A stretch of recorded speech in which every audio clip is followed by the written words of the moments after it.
J'aurais mis l'excuse à faire à Céline et à son gérant. Pour la simple et bonne raison qu'au début de sa carrière, lorsque j'ai entendu pour la première fois à la radio René Angelil qui présentait cette petite fille de 13 ans, je pense, et qui chantait Ce n'était qu'un rêve, moi j'étais dans ma voiture et j'ai écouté ça.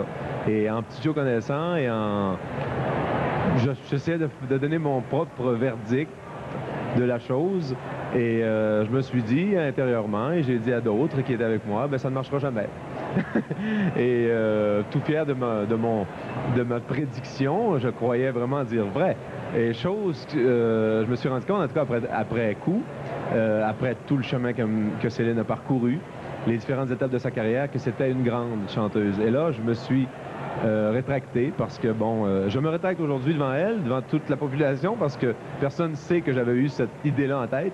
Mais j'ai vu grandir Céline, comme à peu près tous les Québécois.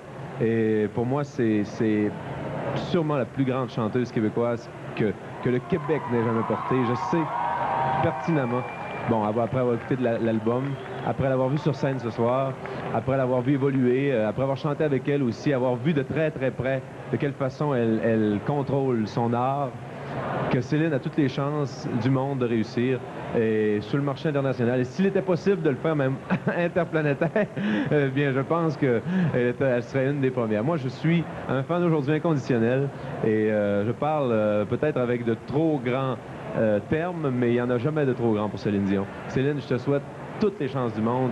Il est à tes pieds. Salut.